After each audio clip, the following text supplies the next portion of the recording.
Good morning, Vietnam. Holy Toledo. What is up, everybody? Welcome to Trey's Trades. We have technical analysis and different stocks in the stock market, as well as potential buy, holder, sell opinions on these given stocks. I like to preface by saying that I'm not a financial advisor nor expert, so take what I say with a grain of salt. Let's get into the video. So today, my friends, my family, my fellow Gorilla Gang, we're going to be talking about AMC Synthetics. And before we get into this is just kind of the overview that I want to go over, which is the naked shorting, the FCDs, and the fact that we likely hold most of the stocks that are floating around on AMC right now that should not exist. But before that, I want to say something about this freaking meet and greet that we did yesterday going to Buffalo Wild Wings down out to AMC, because there was some really cool stuff that happened. So thank you to everybody that popped out there and said hi and showed their support for AMC, the community, and the people. I think it's really important to recognize that there are real people's lives that are involved in this sort of thing, that everybody's got a story, man. And I learned a lot of people's stories yesterday that absolutely made my day. And I also got a couple of gifts, which I absolutely appreciate. So no more hounding on me for not wearing glasses. These came from Ethan. These are some blue lens glasses, so thank you very much for that. It does look a heck of a lot nicer than my broken blue lens glasses that you see right here. These things are absolutely annihilated, but that's all right. And I also got some cool t-shirts, a pen, and this freaking handmade picture of the AMC movement. As you can see here, we've got an AMC theaters that says, "Knowledge is power, this is the way, HODL." You already know what it is, George W. You got a picture of me and Adam Aaron on the side of the building. And then it also says, "Gorilla Juice, now playing Not a Dead Cat in Tendy Town."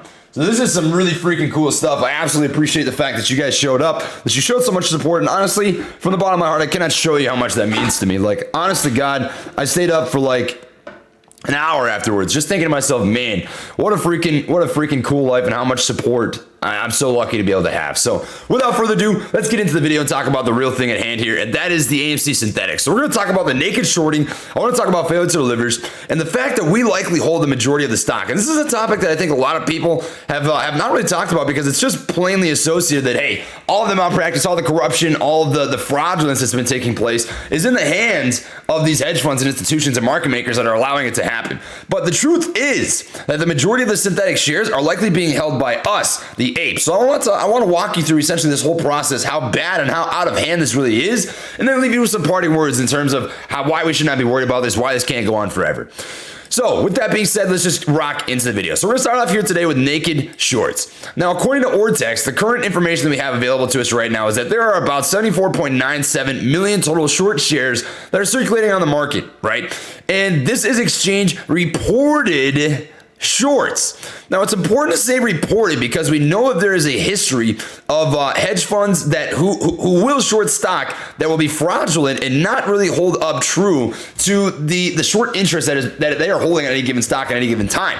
And you can fact check this yourself by looking up FINRA reports, FINRA fines that are essentially sent out to different hedge funds like Citadel, Melvin Capital, Archegos, a whole handful of batch of bad eggs who are shorting the stock and don't even come out clean and say exactly how bad the damage is in their short reports. And why would they lie? Why is the history so bad? Why would they say, hey, look, we're only going to report this when we actually have this? It's because they would much rather pay the fines than come clean on their bad shorting, because they make money on the fraudulence, corruption, and malpractice. It's just as simple as freaking that. And at the end of the day, what happens is this reported data, the reported shorts, which maybe this is what it is, maybe it's higher, maybe it's lower. I honestly think that it's higher. That could be anywhere from 50 to 150% higher. But anyways, we buy this stock, right? So these are normal shares. There's nothing absolutely weird about this. It's just a heavily shorted stock. They're attacking the company. They don't want it to succeed, right? We buy those regular shares.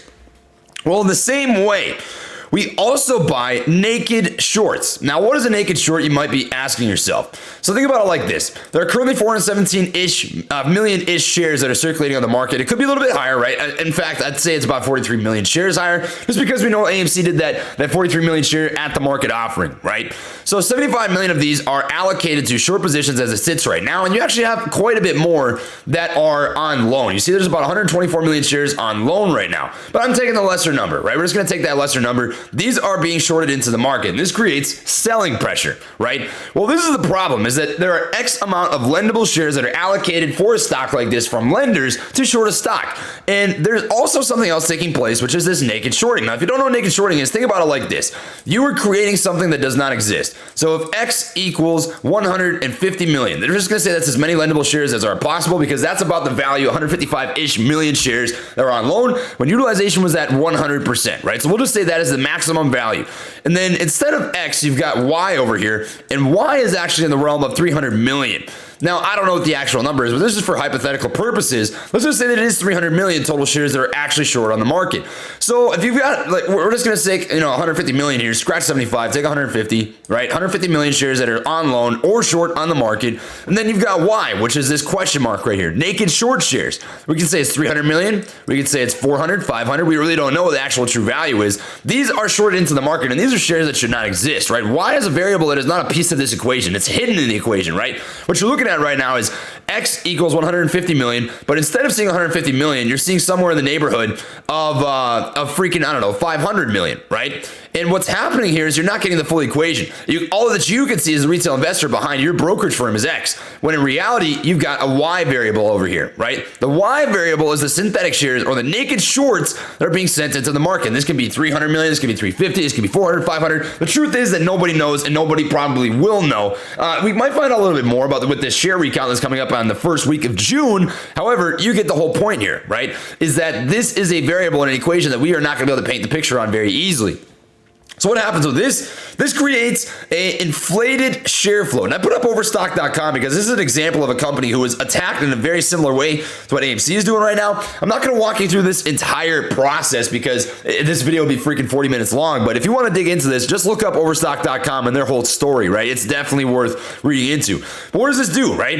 It inflates the overall float of the stock, right? It decreases that supply, I should say increases supply, right?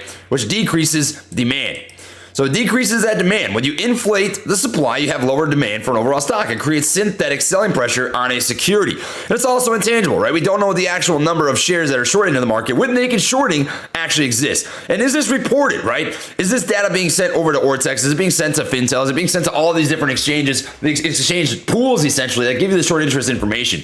The answer to me is likely no. And the reason being that if they were to report this sort of stuff, it raises some red flags, right? You don't want to expose the fact that you're committing fraudulence, corruption, and malpractice because that makes you a target, right? Maybe some of these naked shorts are being reported on Ortex, maybe, right? But we know that there's a history of improper reporting of short positions to these different institutions and corporations that report short data such as Ortex, right? So the truth is, naked shorts, we likely don't know the actual real short interest that is circulating on a stock if this hypothesis is true. Right? Next thing is FTDs. This can also create synthetic selling pressure on a stock in two different ways. Now let's just think about one perfect example. Let's say that you have a bunch of call options that are expiring at $12, right? Currently the stock price is at 11 bucks. Now depending on the price that you purchase these options at, this is going to change the overall break-even price, but these eventually get hedged for. We're just going to say that break-even is somewhere in the realm of $13, right? Now this would be the hedging point for market makers who have to purchase the stock for any sort of options that are expiring in the money by the off chance that they want to exercise those call options, right? It'd be the idea of this. You're expecting that 100 people are coming to buy cars, so you'd want to have at least 100 to, 120 different cars. You don't want to expect 100 people and just assume that, hey, maybe 50 of these guys aren't actually going to show up, and then you only have 50 cars ready. Because if all 100 do show up, you need to have those 100 cars ready, or you're going to look like a freaking silly chicken. You're going to be facing some problems, right? So what happens here at this hedging point? Well, true, they are supposed to buy actual stock, but what can happen is this as well. So let's say that they actually there's not enough stock floating on the market right now, which I think is a very real possibility. There's not enough actual stock floating on the market right now for this X variable. So X is supposed to equal, if we're supposed to have, 100,000 total shares that are purchased, it says X equals 100,000. But in reality, you're looking at an equation that is not complete, right? Because you don't have the Y variable, right? The Y variable are the shares that they create, the synthetic shares. If they do not have enough available shares at the market to be able to purchase, right? Because if retail investors own 80%, institutional investors own over 100 million shares, you've got short interest that makes up XYZ amount total, right? We don't know if they're actually purchasing this 100,000 from market value or if they're creating synthetic stock here. Do I think this is the majority of the problem? No. This is probably the smallest strongest contributing factor to overall synthetic stock, but it is very possible for market makers who make this sort of stuff happen to create synthetic stock in its place to send out, or I should say, to hedge and then send out to other people. And this ties in directly with failure to delivers, right? Because this failure to deliver piece ties in with hedging, the hedging point, which they want to purchase this stock to be able to send out to the people whose options expired in the money. Failure to deliver essentially is, instead of sending you real stock, they send you IOU. You can think of IOU as a very politically correct way of synthetics. It's synthetic stock, right? So instead of sending you real stock, they send you these IOUs, these synthetics. And what happens with this is they're supposed to essentially make up the stock, come up with the stock in some sort of way, shape, or fashion, and get you that and destroy the IOUs that are circulating in the market, right?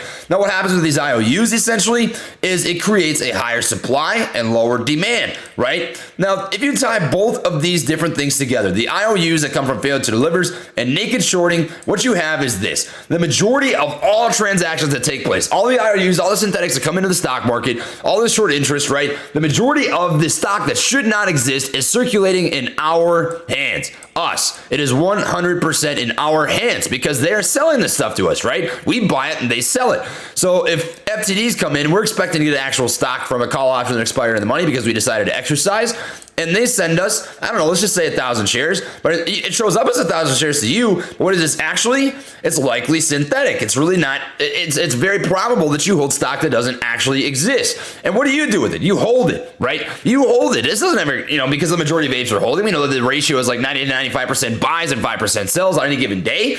So this likely isn't getting back into the hands of the market makers and hedge funds who created this. So a lot of that synthetic selling pressure will not go away because it continually increases with all the more failure to delivers, all the naked shorts that continue to flow into the market. Naked shorts, what happens, right? They sell it into the market and we buy it, right? That's the whole process of naked short selling. Boom, into the market. Let's just say that they shorted 10,000 shares, 10,000 total shares, and you decide to hodl on. You're not doing anything with it, right? They haven't really purchased any of this back.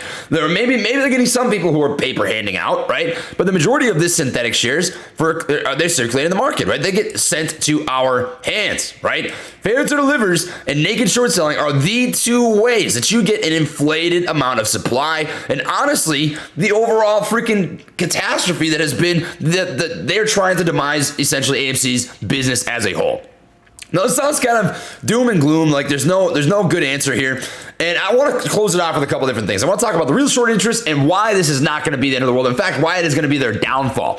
So the real short interest, truth be told, who knows, right? Ortex gives you the information that is reported to them. Is it the whole picture? I don't think so. I think it is a highlight reel. You're looking at the overall trend versus the full game, right? You're looking at a 60-second replay instead of watching the 60-minute, all 4 quarters of the football game, right? This gives you an idea of what the overall trend is because, truth be told, we don't know what the actual short interest is, taking into consideration the non-reported shares that are actually being shorted in the market, or the failure to delivers, which creates synthetics, or the naked shorts, which create synthetics that are likely being held by all of us. Now, this does not mean that the data is not useful because it entirely 100% is. And I'm not even saying this, I've said this a million times over all my live streams and videos that we're likely looking at this whole picture and that we're holding the synthetic shares. But I say this now because I think there's some doubt in terms of, hey, is this still squeezable stock? Is this still live cat? Is this still live ball? It's not a cat, baby. And it's not going to be until this picture changes. The apes own the synthetics. I 150,000% believe it. Kyakuman Pasento believe that we own this freaking synthetic problem.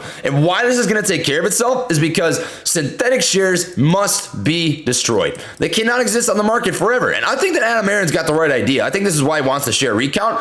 But I want to offer you this regarding that share recount, right?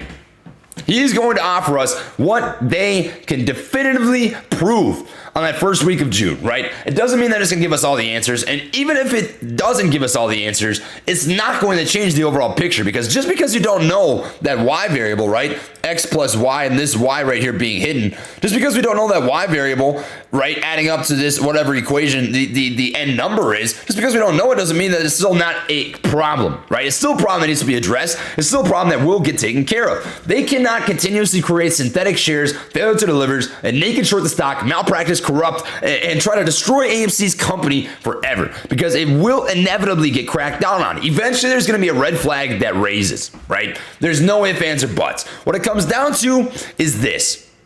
if enough eyes get on this, if they make it so freaking blatant that Adam Aron just decides to step over to the SEC and say, hey man, look, I think there's something goofy going on here. We need to get this taken care of. Or for example, like the SEC themselves just step in and they do an investigation on AMC stock and they try to figure out what the heck is happening, right? This will get cracked down on. There's no ifs, ands, or buts. This sort of thing cannot go on forever. And this is the beauty of the ape community and the Gorilla Gang and all the 3.2 plus million people who are paying attention to this. We're not shutting up. We talk about this every day, right? This is not a problem that's going to go away as long as the retail investor gives a shit about what is going on with AMC stock. So this is the overall picture. This is the problem with the real short interest, is the likeliness of that we just don't know, right? The reported data, the naked shorts, the failure to delivers create all these synthetic shares that create this false selling pressure on AMC stock. And this is why it's not a dead cat, guys. This is exactly the malpractice and corruption and fraudulence that has led them to their ultimate grave. And that is what I've got for the video. So blah, blah, blah. I know the whole spiel. Drop a like, consider subscribing, the whole 9 yards.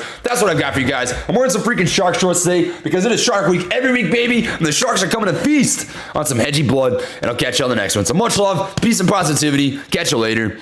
Peace.